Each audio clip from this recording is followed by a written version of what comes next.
You may hear a prompt. If not, that's okay. Just give me a moment here as I share my screen. And can everyone see this? Just give me a little thumbs up if you can. I see some head nods. Wonderful. Okay, so welcome to this webinar on diversity and belonging in Canadian churches, the hidden dynamics of power and privilege. As I said earlier, my name is Claudia. I am the Program and Research Assistant at PHIL, otherwise known as the Forum for Intercultural Leadership and Learning. And my colleague David is the Associate Secretary of PHIL. And so you'll hear the acronym PHIL a couple times, and that's us. That's essentially our team right here. Just to kind of start us off to engage in some conversation here, and just to let you know, I am located in in Vancouver. Sorry, I've been kind of international waters of late. So I'm in Vancouver, British Columbia, in the West Coast. I know there are a few of us here who are also zooming in from the West Coast. And David is zooming in from Toronto. As we get started, I'd love just to hear everyone share where in Canada they are coming from. If you can just, I don't know, actually, David, are you able to start the white board from your end? I'm having trouble on this side accessing that.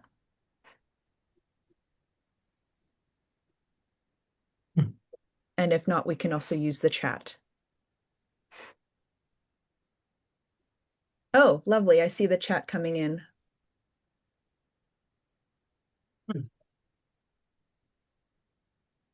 Wonderful. So we have Kat from Winnipeg here, Kurt from Saskatoon. David and I were just in Saskatoon back in May, so it was a lovely city. Thank you for your hospitality. Chatham, Ontario, for Shane from St. Jacobs in Ontario, West Kelowna. Shout out to BC. Patricia from Lindsay, Ontario, Winnipeg, Treaty 1 territory. Thank you, Peter. Carmen Ramirez, if you don't know her already, you'll get to know her if you ever participate in one of our Engage Difference workshops, which will tell you more about. Hey, Carmen. Kihinde from Edmonton, Stillwell, Manitoba, Osoyoos in the unceded territory of Osoyoos Indian Band. Thank you so much. Yes, so you can see here, just in this online space, people are zooming in from everywhere in Canada. And how encouraging is that to see us all here for this 1 hour? Thank you. You can keep rolling that in, and we'll keep the chat going. So you're welcome to use that at your leisure. I'm just going to start us off right in the beginning here with the land acknowledgement. And so I'm just going to read this out loud just for us to enter into this space, acknowledging the spaces that we're in, especially here in Canada. So nearly each and every community in Canada is home to communities of the Christian faith who belong to a member denomination of the Canadian Council of Churches. Thus, we wish to acknowledge that the Canadian Council of Churches and its members are on the historic territory of the First Nations, Métis, and Inuit peoples of this land. As Christian communities, we take seriously the challenge of reconciliation, to deepen bonds of friendship and solidarity, to strive to walk together in the present future, and to consult with you about how we can take that journey together. This is a quote from the Canadian expression of reconciliation that was addressed to the survivors and former students of residential schools, our First Nations, Inuit, and Métis brothers and sisters and their descendants, wherever they may be. And this was a statement that was issued back in March 2014. So just to start us off, I just want to let you know of what to expect for this 1 hour that we have together. That our approach or pedagogical approach or approach to learning is rooted in community and context. So what that means is that we are all co-learners and co-teachers who all bring wisdom and experience. Our intention is to open an opportunity for us participants and partners to wrestle with, reflect on, and contextualize the incredible content that's going to be offered this afternoon by David. We have designed this webinar intentionally to create a space of dialogue. We hope this webinar will enrich ongoing conversations that are already happening in your respective contexts and will help our work and ministries. So this afternoon, we'll be having the presentation with David, who will be presenting in a couple minutes from now. He'll also lead us through a time of dialogue and discussion. And finally, we'll close off with some next steps, and we'll talk a little bit about Engage Difference, the DUIM, and some closing remarks. So with that, I'm going to hand that off to David, who will introduce himself and take this part of our webinar.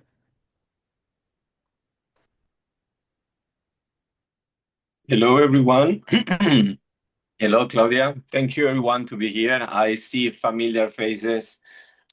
We have been several meetings together, and I'm happy that you are here because the intercultural ministry never stops. And the people that work on interculturality, we know that we face challenges every time, every day, and that this as a journey. It's something that we do together. So yes, I'm David. I'm in this position since 1 year now, and I'm professor at the University of Toronto right now. I'm teaching Christian ethics and decolonial studies and contemporary problems. And I'm happy to share with you this reflection on this topic that actually touches us all. So diversity and belonging in Canadian churches, the hidden dynamics of privilege and power.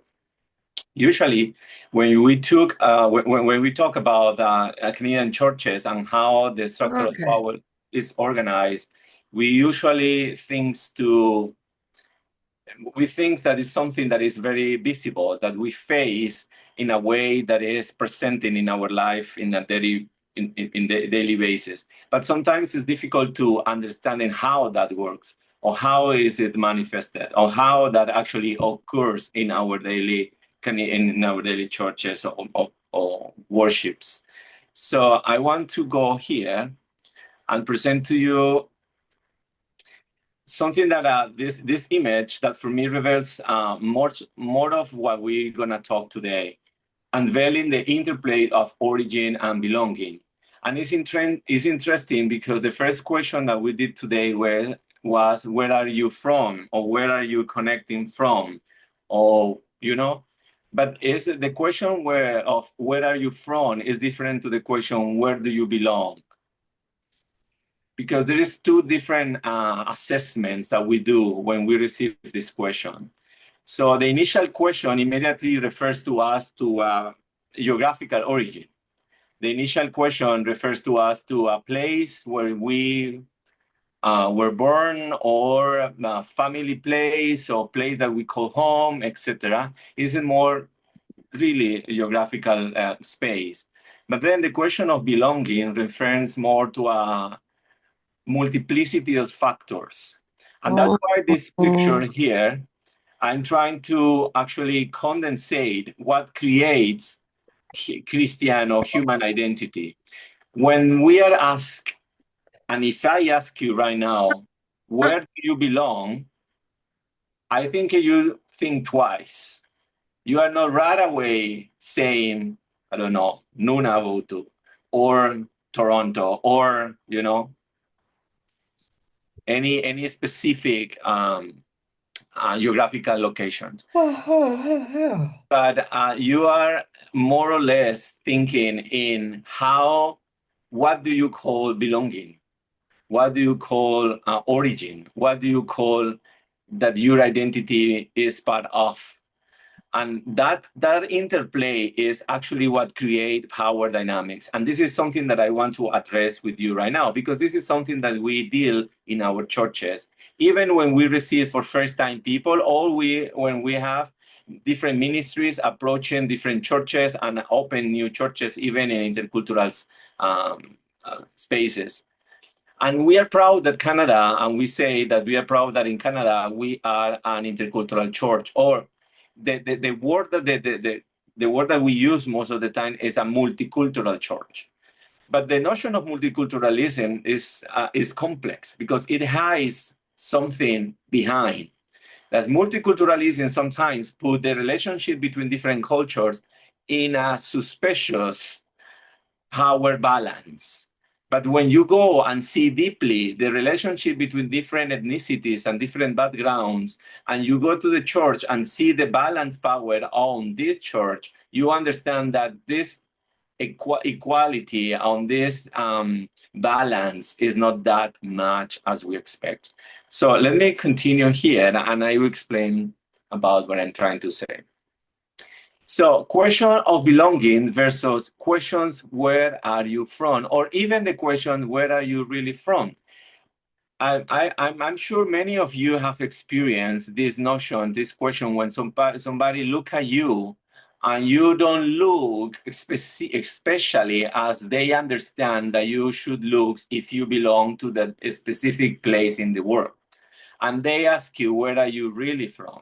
Because if people ask me personally, where are you from? I will struggle a lot responding this question, because the question of from actually a part of hiding a dynamic of power, it hides also a notion of racism in some point, but I want to go outside of this notion of racism.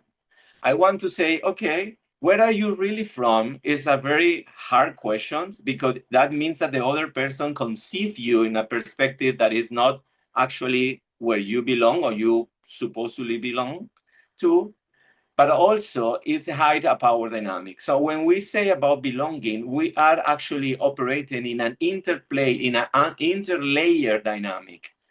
That means geographical origins, emotional landscapes, because sometimes we belong to an emotional landscape, to a culture that represents emotions in different perspectives. And we actually are part of that. Different language. I don't know how many of you here in this webinar speak English as your first language. Or maybe English is your second or your third language or your fourth language. In my case, it's my third.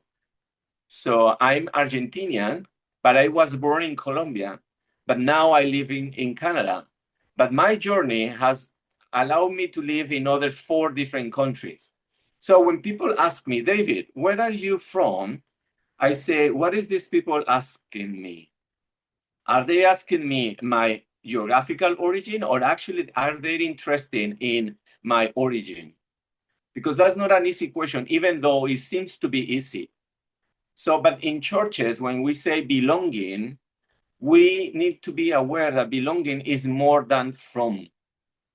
Belonging is more than just simply my geographical structure. And so that is important, because sometimes what happens with us is that our belongings are multiples. So our belongings is not only one. Let me see if I can continue here. So in here, I want to introduce a new term, but maybe you know it, is multiple belongings. Multiple belongings means when a person like me, for example, actually can't be defined my identity by only one element. So I'm not only one thing or 2 or 3 things and multiple things at the same time, even in terms of geography.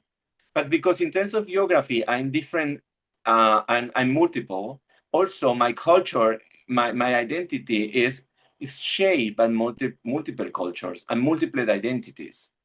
So I'm not crazy when I say that I'm all 3 and 1 at the same time. I'm not crazy when I say that I'm not only this, but also that. Sometimes what happens, obviously, I'm complexizing all these elements, because sometimes people just ask you, where do you live? And for where do you live, you don't need to enter in all these discussions. But when we think in the Canadian churches, because we live in a multicultural, apparently, that I would like to call it intercultural better, because interculturality, what highlights is the power dynamics that operate it. Interculturality actually disclose that there's one culture that actually is the dominant culture, and other cultures also operated around that culture. And the idea of interculturality is to show how this dynamic of power operated in our churches and what are the tools and the elements for us to integrate our own culture fully into the church, into the community of faith that we belong or we are participating. So what happened with multiple belongings? I'm gonna read this. These individuals often possess a complex identity, and challenges emerge when society pressures them to suppress certain aspects of themselves or to pledge allegiance to a single group. The threat is not solely posed by extremists or bigots. It is also arises from common attitudes that require straightforward affiliations, ultimately fostering divisions and conflicts. So we have in this image a complex identity, but also we have the societal pressure, and also we have a required affiliation. And this is what happens sometimes in many occasions in the churches. Because when we go to the church, we go with our multiple identity. When we receive somebody new or that is part of the family that is attending our communities, this person is carry on also a multiplicity of identities and complex identities. But sometimes we don't realize that and we just want to simplify them. And I want to pay attention to this in the next slide. So the second element is the societal pressure. Societal pressure means every time somebody asks you, where are you from? It highlights that actually you have to select from your multiple identities and decisions and take a decision of presenting one. Because I haven't heard so many people, I haven't heard actually, yeah, not much, no, that they say, look, you really want to know where I am, where I'm from? No, usually what we do when we receive this question, where are you from or where are you really from, which is harder. We receive this question and we select from our multiple layers one. And in my case, I say, no, I'm Canadian, for example. Or no, I am Latin American. Or no, I am, something. And I select one. Of course, is simple for the communication, but at the same time, what this question is hiding is that the very question has in itself something that is hidden. And this something is the power that operates in it. So let me go in the next one. So, and I will use an example here. So, belonging and power and privilege. Example one, introducing yourself in a congregation. When you find yourself in a congregation and the usher warmly greet you with, welcome to our church, tell us more about yourself, how do you respond? And this is a question that we have to think not only for us, but the people we greet. This interaction instantly shapes both your identity and their perception of you. It is not merely about what is right or wrong. Rather, the environment and the questions create a power dynamic. For instance, if the usher is a white, middle-aged male, your response may be different compared to when the usher is a woman of color with a distinct style.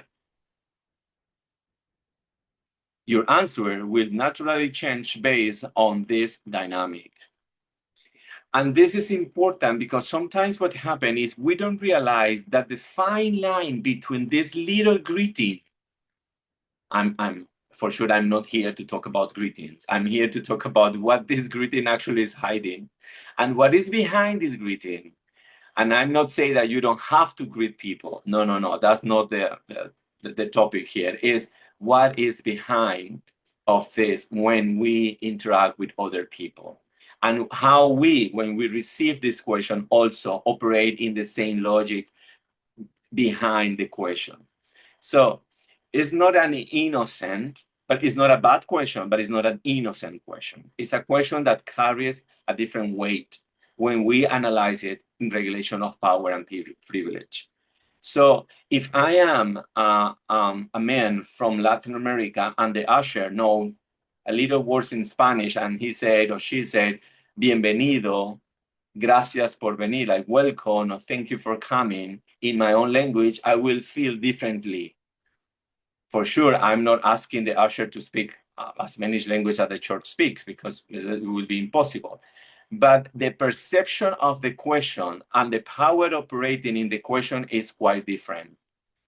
And for sure, my answer is going to be different. And immediately, my attitude in front of this community is going to change. Why? Because this is what is operating. Is this person that is greeting me at the door of the church actually asking me or interested in me, or is just asking me because that's how it is, and is nothing is not interested in what I am actually. So when we don't know sometimes, and you really want to know about the person, perhaps a better question of where are you from, or where is not even where you belong, is tell me more about your background, or tell me more about yourself. I would like to know more. You know, the question, the curiosity sometimes is better when we don't know than actually the just assuming specific notions or cultural notions. So in this example number 2, I would like to highlight something that is very powerful and hiding power and privilege. So I've been explaining how these notions operated even in the beginning, but this is also operating in the services, in the services when the pastor is preaching, in the sermons. So let me explain through this example. When someone states, for instance, I am from Argentina, which is my case, or I am from Kenya, we may automatically create ideas about them based on our preconceived notions regarding Latin America or Africa. For example, one might think this person enjoys spicy food. And this is very common.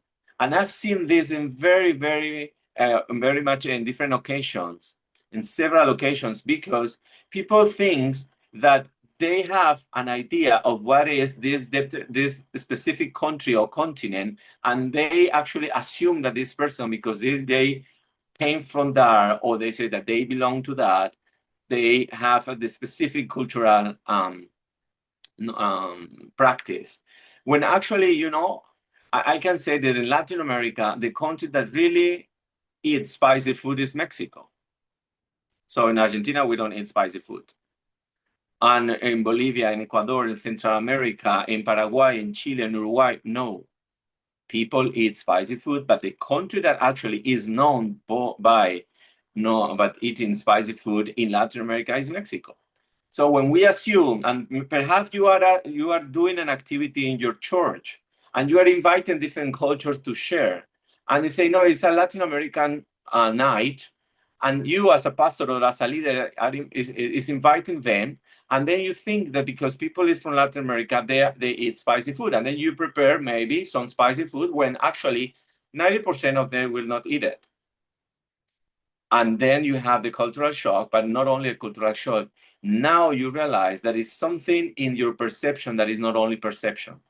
So let's continue. However, there is a deeper issue at play. Power and privilege can cause us to prioritize our own perspective in these assumptions, leading to connections or similarities that may not actually hold true. In this scenario, the individual presumes they possess an understanding of Latin American or Africa, inadvertently placing themselves in a superior position. And I want to stop a little bit here and say, when I say superior position, it's not because the person actually in itself feels superior. It's not because the pastor or the leader of the activity is saying, I am superior, I am better than you, or I'm presenting as the one who knows everything regarding your culture. No, it's not like that. But the leader assumption actually talks about how we understand superiority in our own culture and our own daily settings. This is why I put this text here. This is not just a preconception. These are power and privilege dynamics. When we assume that something is in the way we think it is, or we organize things in the right way, we are assuming a power position. And therefore, we are assuming a privileged position. And why I say privilege? I say privilege because we are the ones who decided what is right at that moment, specifically without asking the other people, the other person, what they think or how they would like to do it. And this is constantly. And why I call it hiding? Because it's operating in that way. Sometimes it happens in an unconscious way, but sometimes happen is because, well, this is how the church do it. This is how we do it. This is how we actually relate. We invite people to a cultural night, and the cultural night is about hymns, for example, and hymns that are also that talk to many of the congregants, but actually the new congregants that are from different other parts of the world, they don't use hymns. They use different kind of music. And we are assuming that because they are religious hymns or church hymns, everyone is going to be connected in the same level, when actually it's not. When we assume that, is when we are operating in the notion of power and privileges behind all these elements. So we're going to have some time for debriefing a little bit of this. So why, when I say like hiding, we talk about what is implicit, what is unspoken, and what is assumed. This is just a graphic. You can put here a volcano, a tree, a different notion. And this is a figure that we use in the Deepening Understanding of Intercultural Ministry program that we have, the Engage Different. And so what we see actually in every time in our congregations is the explicit communication. Hi, how are you? Where are you from? This is the explicit communication. This is the surface level. This is the spoken words. But what is behind that, and this graphic is specifically explicit, the implicit meaning of the question talk about privilege. The unspoken cues about dominant culture. And the assumptions, they speak about underlying belief affecting perceptions. It's not the same when a person with a big hat full of colors, etc., enter into a room, that when somebody without the hat enter into a room. Everyone inside the room gonna have a different perception. And although this webinar is not about perception, it's about what is behind the perception, what is behind of the understanding of our own communication in the daily life. So when we were talking about this webinar, we were planning, okay, how can we express that this is part of the intercultural ministry? When we talk about intercultural ministry, we are talking about some implicit elements that we don't highlight very much in our congregations. And sometimes even when we highlight it, we have a power dynamic situations when some groups want to control or others want to resist. Now, let me allow a parenthesis here. For sure, power is always in place, no matter if we are doing absolutely everything right, asking everyone and supporting everyone, or if we are not actually considering the other person. Power is something that we execute. Power is something that we act. People say, no, if you have power, it's because you have you can resist, or because you can. Sometimes power also allow us to be quiet. Sometimes power also allowed us to be in silence. So for sure, at different levels of power and different levels of privilege. And we are not the same, never. We also have different dynamics in our congregations. And in here is when the Canadian churches context enter into play. Why? Because we are proud to be an multicultural church. But sometimes, even knowing that we hold great variety and diversity of people in our congregation, this diversity actually is not reflected in our services, in our sermons, in our liturgies. And I know some churches are doing a very hard work in transforming their vision of church into an intercultural church. But I know also sometimes the vision is one and the elements that are behind the vision are others. So my call today and my reflection today for this webinar is every time we face situation when we have to receive new people or to organize something for our community, we need to think twice. What are the elements that are hide behind this situation? Are we actually operating in a power dynamic situation where others actually just have to follow me? Or are we sharing the power and the privilege with others? Because there is a matter of fact, leaders and religious pastors operate in a certain amount of power upon the congregation, but also they are willing to share their own power and privilege with the rest of the congregation as well. How willing? Good question. How much? Good question. But the issue here is to realize that this is at place every time we deal with intercultural ministries. So I have a question here. Let me continue. So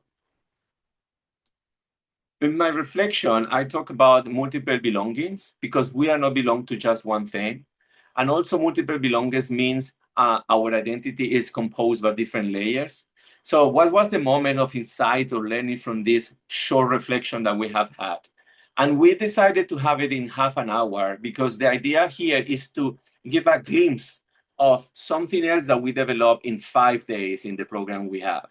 But this glimpse is to present this notion of, okay, we are the Canadian churches, we operate in this power and privilege dynamics, and every time we say something, actually this saying, this word is charged by something that sometimes we don't see. And we need to be aware of that. So I have 2 questions for you. This one, what was the moments of insight for learning from the presentation or from the things I've shared with you today? And what can you do differently to respond to unconscious or hidden power dynamics? So I want to open the floor here. I want to stop Claudia the presentation right now. And if we can listen 2 or 3, 4 opinions from you, that will be great. Maybe you are in disagreement with me, which is also totally fine. Because maybe I have also elements that are hidden in my words as my understanding of culture, maybe. So don't be afraid. If you don't want to share your thoughts here, maybe you can share in the chat and we can read it.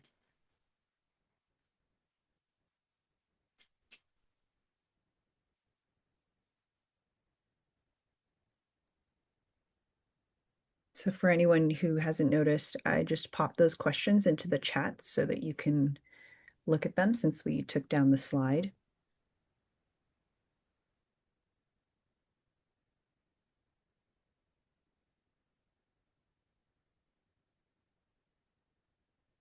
It is important to notice that when we talk about privilege, sometimes people think that they don't have privilege,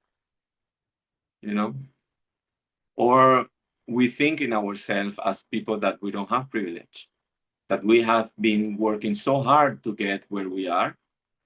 And we have also different conditions. The privileged people is those people that are actually in power, really power positions, or wealthy people or something like that. When actually we realize that we all operating in this logic of power and privilege every time.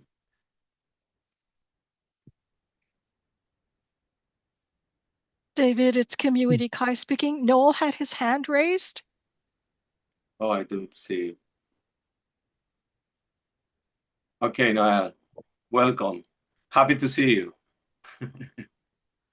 Happy to see you as well, David, and thank you, Claudia.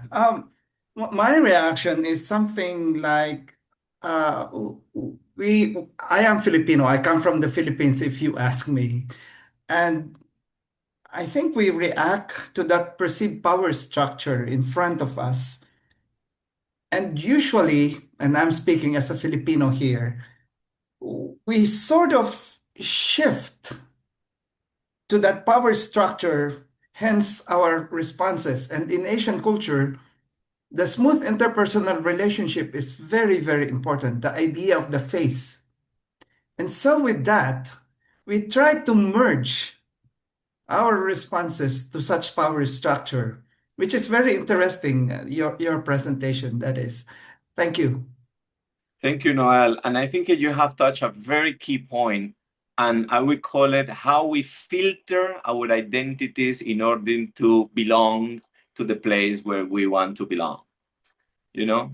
So this multiplicity of belongings, the multiple belongings that we filter it according to the people that is talking to us, or according to the congregation where you are, where we are, etc., etc. Thank you, Noel. David, I have a question. Yes, who is talking? Wilson who. Anyway, how much weight you put on the theological assumption of each church? What I mean is that what is the hidden authority of what we're talking about? Is it just social dynamics and cultural language? What is the theological basis on? I don't know. You understand what I'm saying? Are we just put that assumption that we all believe the same thing and we all come from the same, you know? Yeah. Anyway, I don't know what. Anyway. Thank you very much. I think, Carolina, you have your hands on. So if you do your question, we can maybe respond to two of them or your reflection. Yes, I am just finding this very, like insightful, very interesting, because I feel that and complex, really, because even within people from the same cultural background, there's diversity.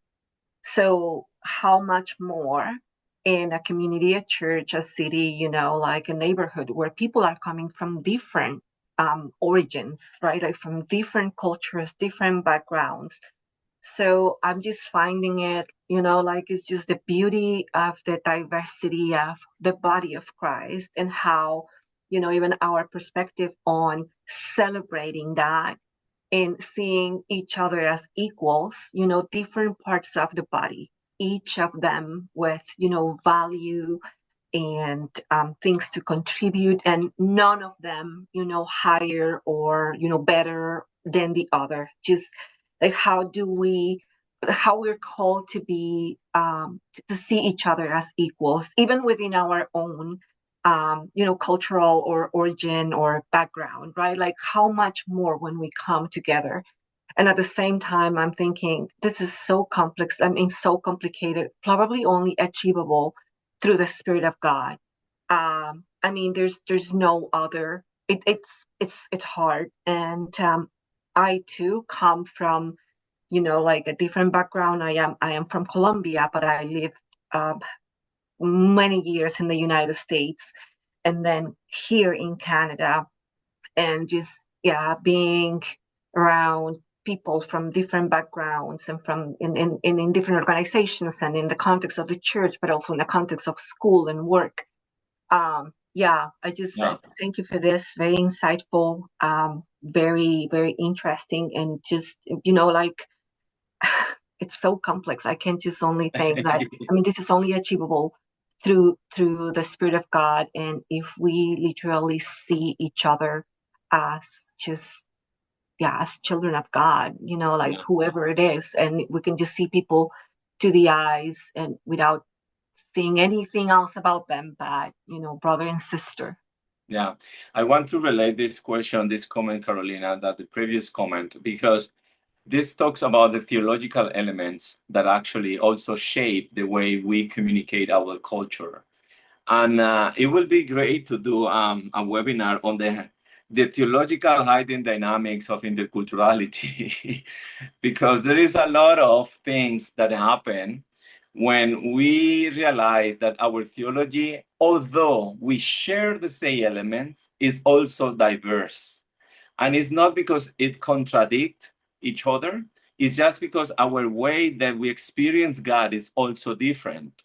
And the experience of a Chinese Christian is not the experience of a Canadian in the prairies, even though they pray to the same God.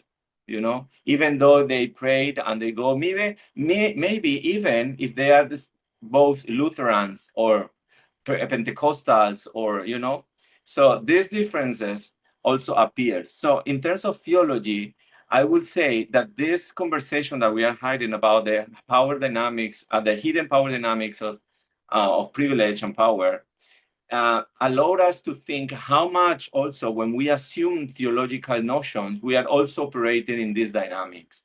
Thank you for the comments in the chat. And how much is that dynamics who shape the way we interact with the others, how our theology actually is very much shaped by these unconscious notions. So thank you for this comment. So Patricia saying, I'm a white woman who taught English as a second language. My students will ask me where I was from. I will answer Canada. Then they will ask me, where are you really from? They couldn't believe that anyone was really from Canada. They will ask me how long I have been here. I would say my ancestor came about 1850, or so. I had not realized that would seem strange to them. Yes, absolutely. When you expand about your answer of origin and privilege, and origin and belonging, the conversation fully change.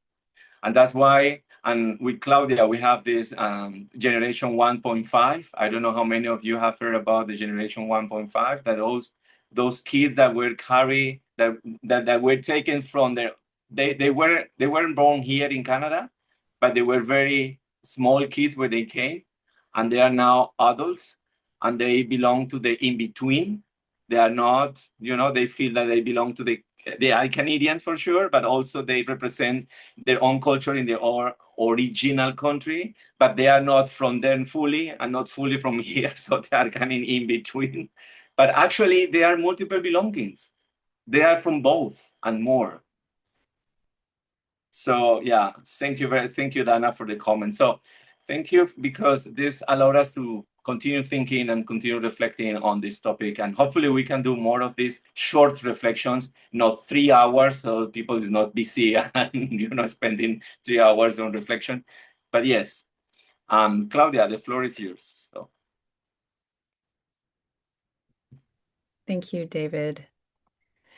Yeah, I mean, before we started this meeting, David so wonderfully prepared this presentation for us, was saying how it's very difficult to condense everything that he wanted to share in 15 minutes. So bravo to David for at least catalyzing something, or maybe continuing a conversation that's already happening and likely already happening in your respective ministry context. So again, we have to shorten the conversation, but I'm going to tell you a little bit about more how we can extend that conversation, actually.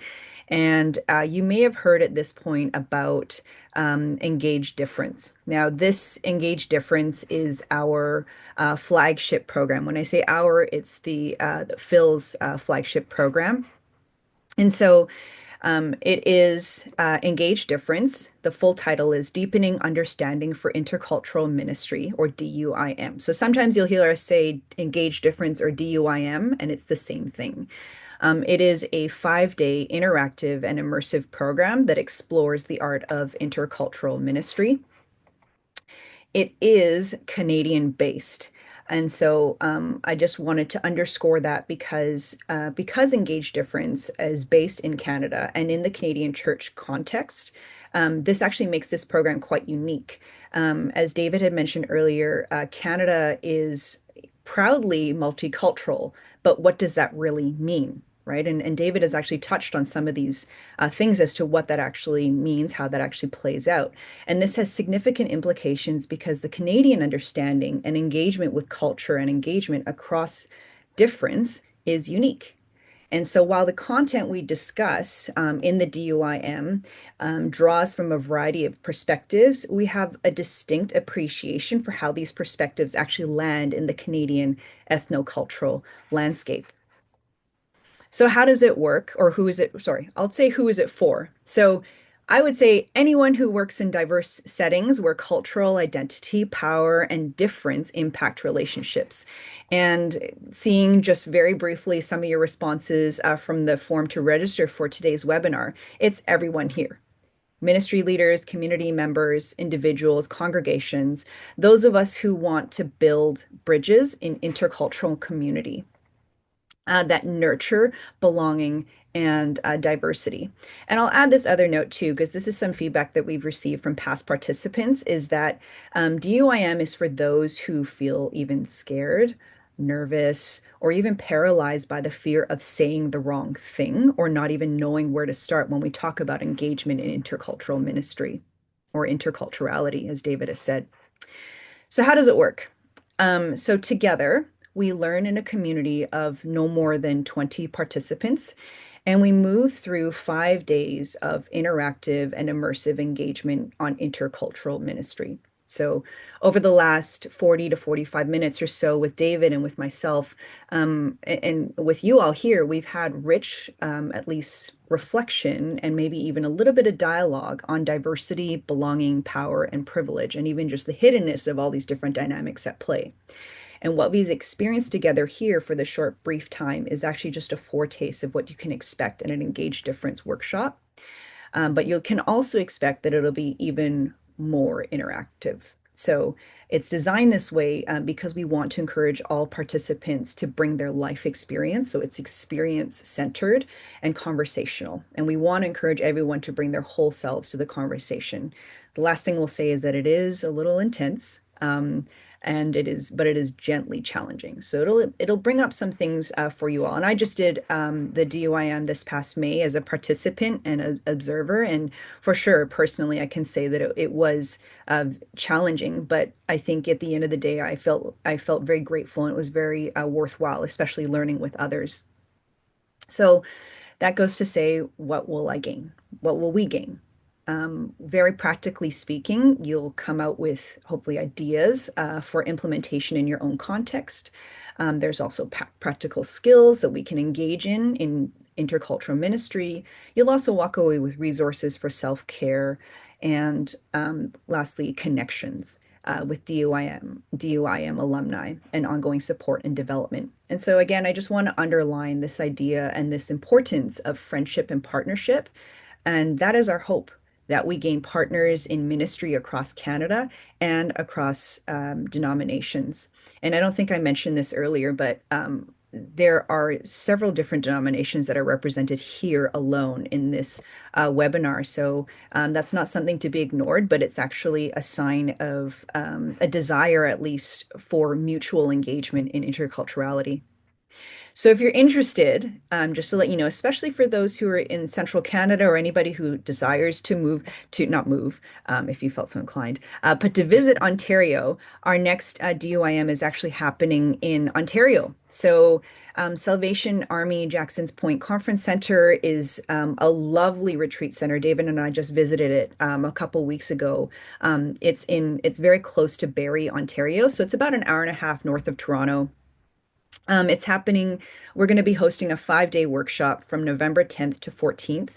The cost is $1,500 per person, but it includes all the 5 days of accommodations, all your meals, and the materials and resources.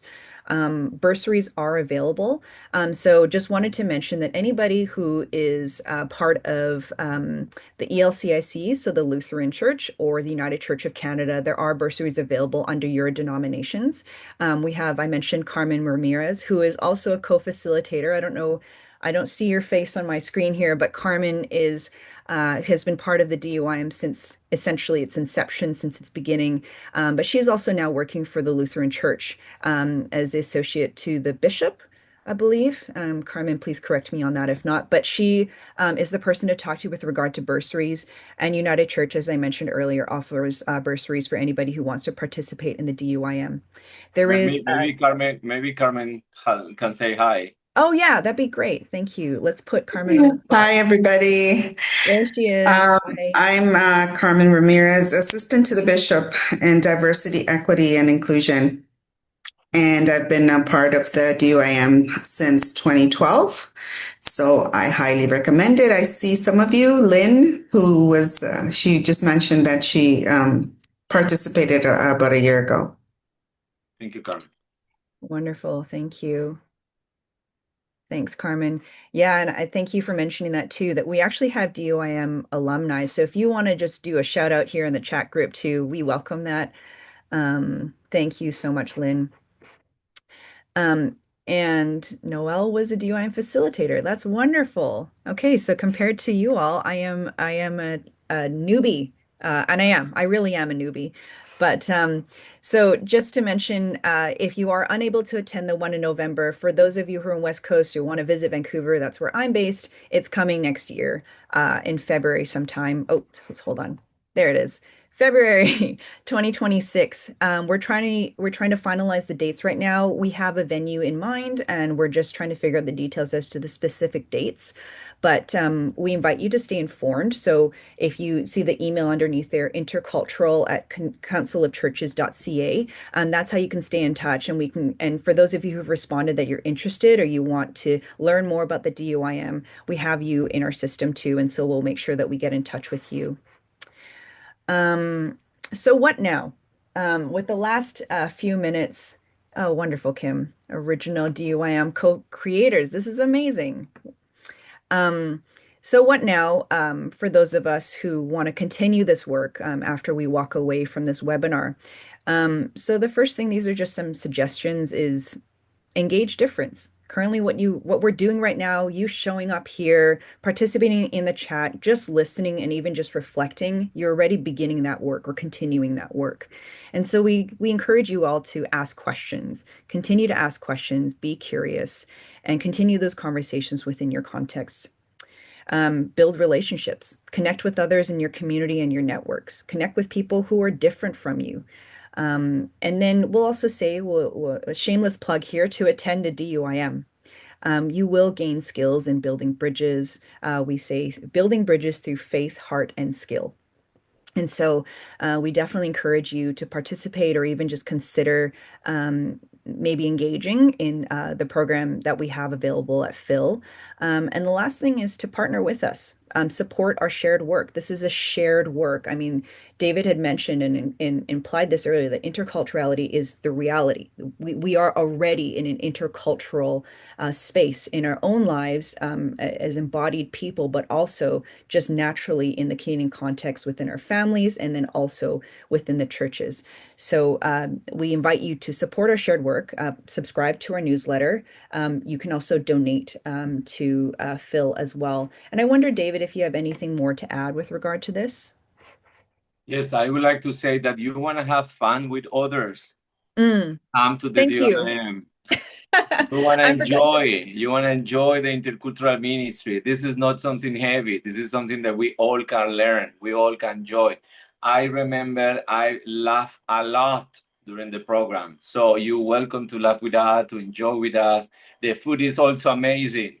I have to mention it. This venue in Ontario and the one we are thinking and preparing in BC, it's amazing. So if you know people that you like them to participate, please send us this contact information. We have flyers. The information is also in our website and interculturalleadership.ca, and they're all welcome. They're all welcome. Even though the figure could be like a little scary, you know, because you say 1,500 and you say, oh my God, this is kind of something. It is, and we are aware of that. But at the same time, we realize that this is a transformative experience. Yeah. And these transformations happen when we are in contact with others. And welcome, and please share the voice and spread the voice with others. Thank you. Yes, thank you, David, for reminding us that you actually have fun this thing.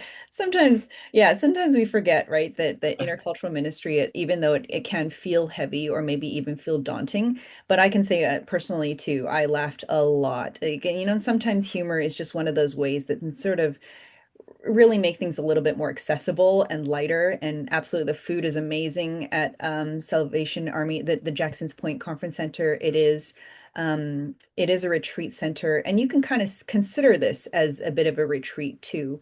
And so, yes, thank you for reminding us about that. So that's the end of our presentation. I'll leave up the just the website and this the email address to you just for a moment. Actually, you know what? I'll take it down so we can actually see our faces here.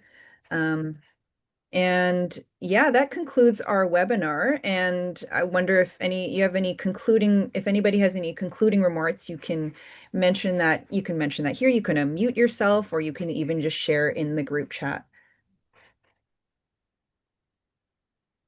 Thank you, everyone, for participating. We hope we can do this Thank more you. frequently and being more in contact with you, because as I notice it right now, there's a lot of DUIM alumni. So happy to have you here.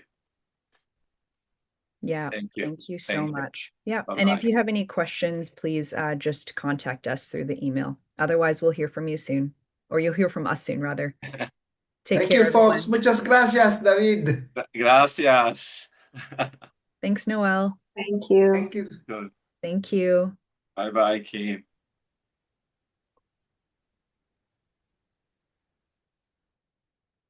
Thanks, Shannon.